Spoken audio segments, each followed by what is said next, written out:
Bharatiya Janata party दोहरी राजनीति करती है। खाने पीने के सामानों पर टैक्स लगाने वाली सरकार पर अब जनता का विश्वास नहीं है।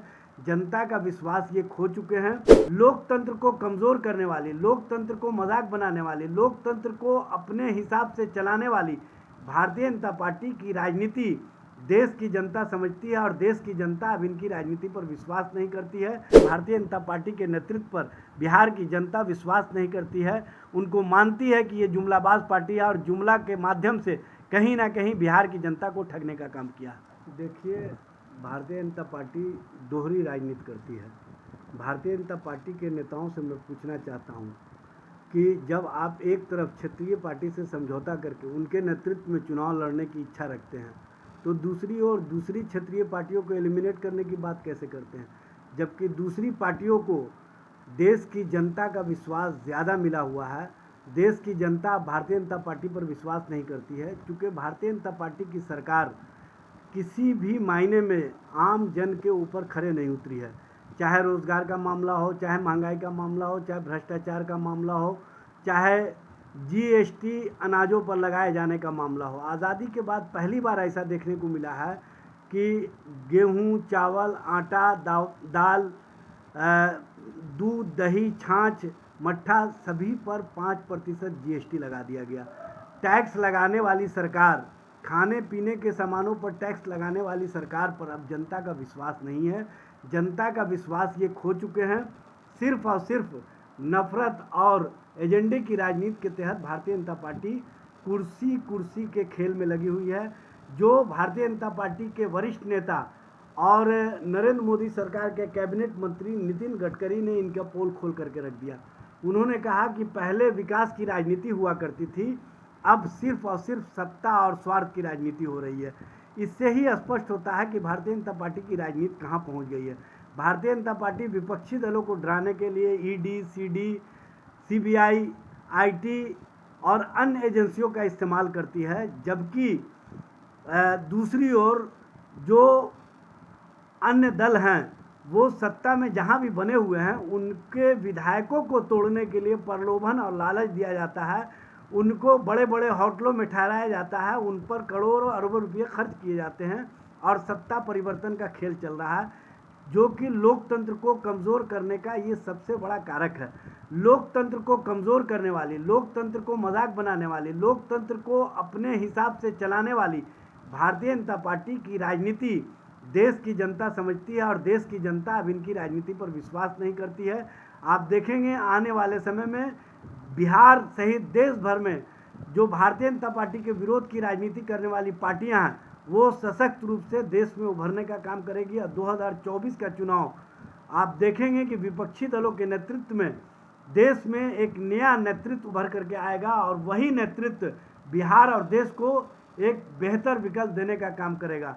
और आपने देखा होगा कि बिहार में निरंतर तेजस्वी प्रसाद यादव के नेतृत्व पर आम जन का विश्वास बना हुआ। आम जन तेजस्वी जी के नेतृत्व में मजबूती के साथ उनके पक्ष में खड़े हैं और लोग ये समझ रहे हैं कि यही नौजवान हम नौजवानों को रोज़गार दे सकता है, गरीबों को मान सम्मान दे सकता है, गरीबों को पहचान दे सकता है और जो लालू प्रसाद जी का सामाजिक न्याय और धर्मनिरपेक्षता की राजनीति रही है उसको मजबूती दे करके बिहार और देश से नफरत की राजनीति को मिटा सकता है। इसलिए सारे जन, सारे लोग, सारे आवाम, छात्र, नौजवान सभी तेजस्वी प्रसाद यादव के नेतृत्व में बिहार में खड़े हैं और देश में विपक्षी दलों के साथ नेतृत्व में खड़े हैं आम लोग।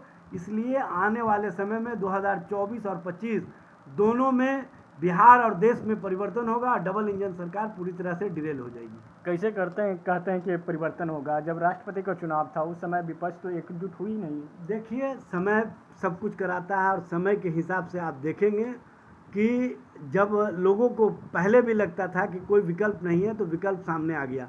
उसी तरह से इस बार आप देखेंगे कि बिहार और देश में विकल्प, बिहार में तो विकल्प पूरी मजबूती के साथ खड़ा है और बिहार में तेजस्वी प्रसाद यादव के नेतृत्व में मजबूती के साथ हम बिहार के आम आवाम और उनके मुद्दों के साथ जुड़ करके आंदोलन कर रहे हैं, संघर्ष कर रहे हैं और सदन से लेकर के सड़क तक जो जनता के सवाल हैं उन सवालों को उठाने का काम कर रहे हैं, जिस कारण जनता का विश्वास हमारे नेतृत्व पर मजबूती से और मजबूत हुआ है। और आप देखेंगे आने वाले समय में हमारे नेतृत्व को जो मजबूती मिली है, ये नेतृत्व की मजबूती देश स्तर पर भी कहीं ना कहीं विपक्षी दलों को मजबूती देने का काम करेगा। बिहार में तो नेतृत्व समझ रहे हैं कि आरजेडी की तरफ तेजस्वी यादव है, लेकिन केंद्र में कौन जाएंगे? राहुल गांधी को कोई प्रधानमंत्री मानने को तैयार नहीं कि प्रधानमंत्री को देख रहे हैं। देखिए, समय सब कुछ करा देता है और मेरा ये मानना है कि विपक्षी दलों की एकता आपको स्पष्ट रूप से 1-2 महीने के अंदर दिखने लगेगी और कौन नेतृत्व करेगा ये भी सबके सामने स्पष्ट रूप से सामने आ जाएगा। एक और सवाल है, आप लोगों ने हमेशा बिहार को विशेष राज्य दर्जा की मांग करते रहे, शायद जेडीयू भी विशेष राज्य की दर्जा मांग करती रही, और जो पटना यूनिवर्सिटी है, पटना यूनिवर्सिटी को भी सेंट्रल यूनिवर्सिटी के दर्जा के लिए मांग करते थे, लेकिन इस बार जब जेपी नड्डा वहाँ गए तो उनको काफ़ी फजीहत देखने को मिला। देखिए, आप किसी से जब वादा कीजिए और उस वादे को जब पूरा नहीं कीजिएगा तो आपकी फजीहत होगी, क्योंकि आपने पहले भी वादा किया था कि केंद्रीय विश्वविद्यालय का दर्जा पटना यूनिवर्सिटी को हम देने का काम करेंगे, लेकिन अफसोस की बात है कि माननीय प्रधानमंत्री के सामने माननीय मुख्यमंत्री ने जब अपनी बातें रखी तो उसको अनसुना कर दिया गया। और आप देखे होंगे माननीय प्रधानमंत्री जी जब इस बार भी आए तो सभी दलों के लोगों ने और ख़ास तौर से राष्ट्रीय जनता दल और महागठबंधन ने स्पष्ट रूप से मांग किया कि बिहार को विशेष राज्य और विशेष पैकेज की आप जो घोषणा किए थे, जो बिहार की आप 2015 के चुनाव में, 2014 के चुनाव में बोली लगाए थे, उसको पूरा करने का काम कीजिए। हमको लगता है कि भारतीय जनता पार्टी के खिलाफ जो बिहार के आवाम का गुस्सा है, ये स्पष्ट करता है कि भारतीय जनता पार्टी के नेतृत्व पर बिहार की जनता विश्वास नहीं करती है। उनको मानती है कि ये जुमलाबाज पार्टी है और जुमला के माध्यम से कहीं ना कहीं बिहार की जनता को ठगने का काम किया। आप हमेशा आप लोग ईडी और सीबीआई पे सवाल खड़ा करते रहते हैं, इस बार भी आपके जो नेता हैं, जो करीबी नेता भोला यादव पे सीबीआई हुआ, अभी कई और ऐसे नेता हैं, संजय राउत के समेत कई नेताओं पर ईडी का और सीबीआई का शिकंजा कसा जा रहा है। किस तरीके से देख रहे हैं इन सारे एजेंसियों को? देखिए, ये मैं नहीं कह रहा हूँ, ये माननीय सर्वोच्च न्यायालय ने स्पष्ट रूप से कहा कि सीबीआई और ईडी को आम जनों के बीच विश्वास पैदा करना होगा और आम जनों के विश्वास को जीतना होगा। और उन्होंने इसके लिए कहा कि इन एजेंसियों का विश्वसनीयता बनी रहे, इसके लिए एक अलग से आयोग के गठन की आवश्यकता है। हम समझते हैं कि केंद्र सरकार को जो सर्वोच्च न्यायालय का वर्डिक्ट आया है उस पर ध्यान देना चाहिए और एक स्वतंत्र आयोग का गठन करके इसकी स्वतंत्रता को बरकरार रखने चाहिए, ईडी, सीबीआई और अन्य एजेंसियों का। एक और बात, पूर्व उप मुख्यमंत्री सुशील कुमार मोदी ने बयान दिया है कि जिस तरीके से जेडीयू पहले गलती कर चुकी है आरजेडी के साथ जाकर, इस बार गलती नहीं करेगा। देखिए, बयानवीर के बारे में कुछ कहना नहीं है, वो सिर्फ बयानों के वीर हैं, उसके अलावा कुछ नहीं है। जनता के बीच में तो वो समाप्त हो चुके हैं, अब वो धीरे धीरे लोगों के बीच भी एलिमिनेट होते जा रहे हैं। तो अपनी विश्वसनीयता बनाए रखने के लिए वो इस तरह का अनर्गल प्रलाप करते रहते हैं। इनके बयान देने से बिहार और देश की जनता का अब कुछ होने वाला नहीं है।